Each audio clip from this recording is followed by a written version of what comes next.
नमस्कार दोस्तों, मैं विजय तिवारी। स्वागत है आपका हमारे YouTube channel the books society में, जहां हम आज की क्लास में सब्जेक्ट कोड BPAG 174 के चैप्टर नंबर 12 की चर्चा करेंगे। जहां हमारे चैप्टर का नाम है निष्पक्षता और न्याय की पारिस्थितिक सीमाओं की पहचान। जहां इस चैप्टर में हमें आदिवासियों का उदाहरण देकर यह समझाने का प्रयास किया जाएगा कि विकास ने कुछ लोगों को उनके घर से ही बेदखल कर दिया है। ऐसे में इन विस्थापित लोगों के सामने क्या समस्याएं हैं, क्या इन समस्याओं को सरकार पूरा कर रही है, क्या वास्तव में इकोलॉजिकल जस्टिस स्थापित हो पा रहा है, क्या वास्तव में समाज में न्याय है, इसकी निष्पक्षता से जांच होनी चाहिए। ये इस चैप्टर की थीम है। जहां जिस दिन मैं ये वीडियो बना रहा हूँ उस दिन भारत की राष्ट्रपति द्रौपदी मुर्मू एक आदिवासी समुदाय से हैं। लेकिन ये चैप्टर ये बताएगा कि किसी एक व्यक्ति के आदिवासी समुदाय से आगे निकलने से पूरा का पूरा समाज विकसित नहीं हो जाता। इस अविकसित समाज को विकास करने के लिए किन पहल को करना जरूरी है, किन नीतियों को बनाना जरूरी है। तो चलिए चैप्टर की शुरुआत करते हैं। हर चैप्टर की तरह इस चैप्टर की एक प्रस्तावना दी गई है। जो प्रस्तावना हमें यह बता रही है कि लगातार दो समस्याएं पर डे बढ़ रही हैं जब हम सुबह उठते हैं। पहली समस्या यह है कि हमारे इन्वायरमेंट की क्वालिटी लगातार गिर रही है। दूसरी बात यह है कि ह्यूमन में इनइक्वलिटी लगातार बढ़ रही है, यानी कि एक और तो पर्यावरण की गुणवत्ता लगातार गिर रही है और मनुष्य में असमानता लगातार बढ़ रही है। ऐसे में नए नए संघर्ष रोज पैदा हो रहे हैं। विश्व के हर भाग की, चाहे अमेरिका की बात हो और चाहे भूटान की बात हो, हर भाग में पर्यावरण निम्नीकरण का संबंध है। पर्यावरण निम्न स्तर पर जाए जा रहा है। पर्यावरण निम्न स्तर पर जाएगा तो समाज में न्याय, निष्पक्षता और अधिकार प्रभावित होंगे और जीवन की जो हमारी गुणवत्ता है वो भी प्रभावित होगी। विश्व के स्तर पर मनुष्य की जाति को नई नई चुनौतियों का सामना करना पड़ेगा और पर्यावरण के साथ जो हमारे संबंध हैं उसमें तालमेल स्थापित करने की बहुत ज़्यादा ज़रूरत है। इस चीज़ पर हमें लगातार बताया जाएगा। विश्व के बड़े बड़े नेता, बड़े बड़े साइंटिस्ट, बड़े बड़े समाज सेवक, बड़े बड़े शिक्षावादियों ने लगातार पृथ्वी और जलवायु के बीच में जो हमारे संबंध हैं, इन संबंधों में जो परिवर्तन आ रहे हैं, इसको लेकर चेतावनी दी। लेकिन हम निगरगट बने रहे, हम ढीठ बने रहे, हमने उनकी चेतावनी को नकार दिया। जैसे जैसे मनुष्य का समुदाय बढ़ रहा है वैसे वैसे पर्यावरणीय तंत्र में कमी का सामना करना पड़ रहा है। ऐसे में एक नया वर्ड हमारे सामने आता है, इकोलॉजिकल जस्टिस। क्या पर्यावरण के साथ न्याय हो रहा है, ये सोचने के लिए हमें मजबूर कर दिया जाता है कि जहाँ पहले पूरी पृथ्वी हरी भरी थी, मनुष्य की जनसंख्या बढ़ती गई और इस हरियाली को हम काटते काटते काटते काटते घर बनाने लगे, ऊंची ऊंची इमारतें बनाने लगे। क्या ये पर्यावरण के साथ न्याय है? ये कैसा न्याय है कि जो एक को ख़त्म कर दे और दूसरों को बढ़ा दे? इसे बोलते हैं इनजस्टिस, और हमें न्याय की स्थापना करनी होगी, ऐसा आपकी प्रस्तावना कह रही है। चैप्टर की जो शुरुआत है वो यहाँ से होती है कि पर्यावरणीय न्याय और आदिवासी अधिकारों के बीच में क्या संबंध है। तो देखिए, जब हम आदिवासियों की बात करते हैं तो आदिवासियों की विशेषता ये है कि ये प्रकृति की पूजा करते हैं। ये आज 21वीं शताब्दी में भी आदिम अवस्था में रहते हैं, पूरी तरीके से डिपेंड है नेचर पर। प्रकृति ही इन्हें खाना देगी, प्रकृति पर ही मरेंगे। पेड़ पौधे इनके लिए सिर्फ पेड़ पौधे नहीं बल्कि इनका घर है। नदियाँ सिर्फ नदियाँ नहीं बल्कि इनकी माता है। आज भी ये झूम खेती करते हैं। आज भी ये पूरी तरीके से जो इकोलॉजिकल सिस्टम है उसको इन्होंने बनाए रखा है। तो चलिए बात करते हैं कि आखिर इन आदिवासियों की समस्याएं क्या हैं। तो 2011 की जनगणना के अनुसार भारत की आबादी में 104.2 मिलियन आदिवासी हैं, जो देश की आबादी का लगभग 9% है। किताब 8.6% लिखती है। ये विश्व के किसी भी देश की बहुत बड़ी आबादी के बराबर है हमारे देश में। और हमारे देश का लगभग 22% जो भूभाग है उस पर आदिवासी रहते हैं। लेकिन दुर्भाग्य ये है कि जिन क्षेत्रों में आदिवासी रहते हैं वो क्षेत्र सबसे अविकसित क्षेत्र हैं। 93% लोग यहाँ गांव में निवास करते हैं और आज भी कृषि पर निर्भर हैं। जंगलों में बड़ी संख्या में जो आदिवासी लोग रह रहे हैं, इनके लिए ये अपनी मूलभूत यानी कि बेसिक नीड्स के लिए जंगलों पर ही निर्भर हैं। कंदमूल, फल फूल खाकर जीवन यापन कर रहे हैं। बदले में ये जंगलों को संरक्षित करते हैं। ऐसा नहीं कि अपने जीवन से पीड़ित हैं, इन्हें ये जीवन बहुत अच्छा लगता है। ये वनों को संरक्षित करना चाहते हैं, वनों की पूजा करते हैं, ये वनों में ही जीवन को ढूंढते हैं और ये इसी में खुश रहते हैं। लेकिन समस्या पता क्या आई? समस्या आई ग्लोबलाइजेशन। आज जो वैश्वीकरण का दौर है, ऐसे में बड़ी बड़ी कंपनियों की लालच भरी निगाहें इस क्षेत्रों पर पड़ चुकी हैं और वो इन संसाधनों का दोहन करना चाहते हैं। कोयले की खानों में कोयला निकालने के लिए इन आदिवासियों को क्षेत्रों से भगाया जाता है। पेड़ों की कटाई के लिए इन आदिवासियों को उनके क्षेत्रों से भगा दिया जाता है। ऐसे में ये लोग अपनी पारंपरिक भूमि और क्षेत्रों को छोड़ने के लिए मजबूर हो चुके हैं, जहाँ ये उन पर आजीविका के लिए निर्भर थे, अपने पेट पालने के लिए निर्भर थे। ऐसे में नए क्षेत्रों में जाकर इनकी आजीविका संबंधी जो संकट आया है, ये एक बहुत बड़ी समस्या है। आज शहरीकरण तेज़ी से बढ़ रहा है, औद्योगिकरण तेज़ी से बढ़ रहा है, ऐसे में वनों की कटाई बहुत तेज़ गति से हो रही है, और ऐसे में ये जनजाति बेचारी सबसे ज़्यादा प्रभावित हुई हैं, ये आदिवासी सबसे ज़्यादा प्रभावित हुए हैं। देखना ये होगा कि भारत की जो प्रथम आदिवासी महिला द्रौपदी मुर्मू जी हैं, वो इस समस्या को कैसे संसद में उठा पाएंगी। क्या वो देश पर प्रभाव डाल पाएंगी, या वो भी हमारी राजनीति का शिकार हो जाएंगी। दुर्भाग्यवश सरकारों ने जो वन्य जीव अधिनियम स्थापित किए, जैसे भारतीय वन्यजीव ट्रस्ट और tiger research and conservation trust, इसके साथ साथ वन्यजीव और संरक्षण जो संगठन बने हैं, इन्होंने पता है क्या कहा है वन्यजीव संरक्षण संगठनों ने, कि आदिवासी तो जी जंगलों को नुकसान पहुंचा रहे हैं, जैव बायोडाइवर्सिटी को नष्ट कर रहे हैं, और अदालत में उन्होंने भूमि खाली कराने की याचिका दायर कर दी, यानी कोर्ट में केस कर दिया आदिवासियों के लिए कि इन्हें इनके क्षेत्र से हटा देना चाहिए, क्योंकि ये पर्यावरणीय संसाधनों का दुरुपयोग कर रहे हैं, पर्यावरण को नुकसान पहुंचा रहे हैं। लेकिन अदालत ने इनके हक में फैसला सुनाया। अदालतों ने कहा नहीं, ऐसा हो ही नहीं सकता। हमारे देश में ना एक बहुत बड़ी केस स्टडी है, नर्मदा केस स्टडी। नर्मदा नदी पर सरदार सरोवर बांध परियोजना शुरू की गई। अब ये जो सरदार सरोवर बांध परियोजना थी, इसमें सरकार ने कहा कि भाई इन बांधों से ना सतत विकास को बढ़ावा मिलेगा। इस बांध परियोजना में 30 बड़े बांध, 135 मध्यम बांध और 3000 छोटे बांध बनाए जाने थे। ये कहा गया इससे सिंचाई सुविधाएं बढ़ेगी, 40 मिलियन लोगों को सिंचाई और बिजली सुविधा मिलेगी। लेकिन इसके लिए 2 लाख लोगों को विस्थापित होना पड़ेगा। और ये 2 लाख लोग कौन थे? अमीर नहीं थे, कोठी वाले लोग नहीं थे, ये थे गरीब आदिवासी, ये गरीब ग्रामीण जनता थी जिन्हें इनके क्षेत्र से भगाया जा रहा था। पहला एग्जाम्पल।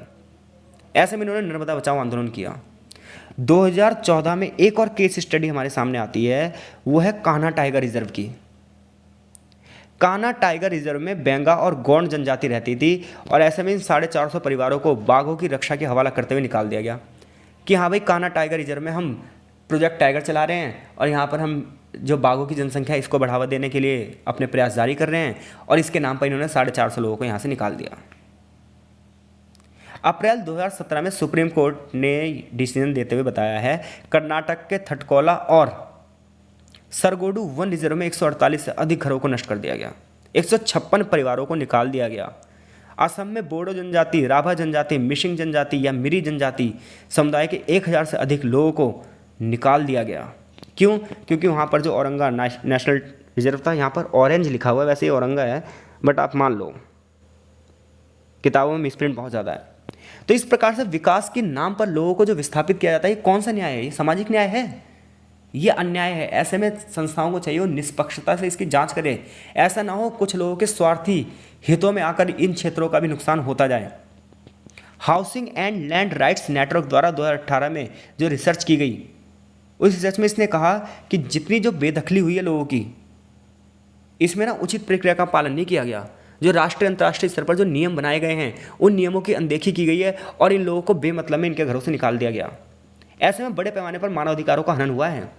भारत में आदिवासी लोगों के साथ जो हुआ है, सिर्फ भारत में नहीं हो रहा बल्कि विश्व में भी हो रहा है। अफ्रीका का एक देश है, वहाँ पर उसका नाम है चाड। यहाँ पे जो कैमरून शहर में आदिवासी लोग रहते थे, इनकी स्थिति बद से बदतर हो गई। यहाँ पर चाड कैमरून पाइपलाइन परियोजना चलनी थी, सैकड़ों हजारों आदिवासियों को यहाँ से निकाल दिया गया। तो आज विस्थापन एक बहुत बड़ी समस्या बन चुकी है विकास के नाम पर, कि हाँ हमें इस क्षेत्र का विकास करना है, यहाँ पर फ्लाईओवर आना है, यहाँ पर हवाई अड्डा बनना है, और बड़े पैमाने पर वहाँ के लोगों की ज़मीनें ले ली और उन्हें वहाँ से विस्थापित कर दिया गया। और लोगों के पास भी और कोई ऑप्शन नहीं है, क्योंकि जिसकी लाठी उसकी भैंस। ये न्याय का उपहास है, ये न्याय का मजाक उड़ाना है। पर्यावरण को बचाने के नाम पर छोटे छोटे लोगों को उनके घर से निकाल देना, ये कोई न्याय नहीं है। ये आदिवासी लोग जंगलों के संरक्षण में काम करते हैं, ये हमारी ग्रीनरी सिस्टम को बनाए रखते हैं। ऐसे में ना संस्थाओं को सही से ना काम करने की जरूरत है, ताकि पर्यावरणीय न्याय की स्थापना हो सके। आगे चैप्टर में यही बताया गया है कि पर्यावरण संरक्षण के लिए जो मूल निवासी, इनका क्या महत्व है। देखिए, मूल निवासी वो हैं जो एक ही क्षेत्र में कई सौ सालों से उनकी पूर्वज पीढ़ियाँ रहती चली आ रही हैं। तो जब हम बात करेंगे मूल निवासियों की, तो मूल निवासी उन लोगों को कहा जाएगा जो लंबे समय से एक ही जगह पर रहते हुए चले आ रहे हैं। वहाँ के पर्यावरण के साथ, वहाँ के आसपास की गतिविधियों के साथ उनका गहरा संबंध है। ऐसे में इन मूलवासी किस प्रकार से पर्यावरण संरक्षण में अपना योगदान देते हैं। तो देखिए, मनुष्य जहाँ रहता है वो उसे सुंदर बनाने की कोशिश करता है, और ऐसे में उस क्षेत्र से उसे विस्थापित कर दिया जाए तो उसे कैसा लगेगा। तो ऐसे जो मूलवासी हैं ये पता क्या करते हैं, पौधे और जीव जंतुओं के संरक्षण में सहायता देते हैं। मूल निवासी कई पौधे और कई कृषि संबंधित फसलें जैसे चावल, मक्का, बाजरा, अनाज, फलियां, फल और सब्जियों का संरक्षण करते हैं। भारत के नॉर्थ ईस्ट में आप चले जाइए, अरुणाचल प्रदेश, असम, मेघालय, मणिपुर, मिजोरम, त्रिपुरा, नागालैंड, इन क्षेत्रों में आप चली जाइए, यहाँ की जो जनजातियाँ हैं जैसे कुर्चिया जनजाति, पारियार जनजाति, खासी जनजाति, जतिन जनजाति, गारो जनजाति, ये जनजाति चावल की कुछ स्थानीय किस्में जैसे कि चावल की एक किस्म है पंडाबी, चंपारा, वलसाना, इन सब का संरक्षण कर रही है। अगर ये जनजाति यहाँ नहीं होती तो ये वाले चावल उगने ही बंद हो जाते हैं।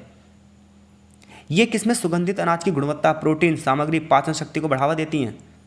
खरीदने के लिए हमें जैविक फसलें चाहिए और भगा देते हैं हम किसी भी लोगों को।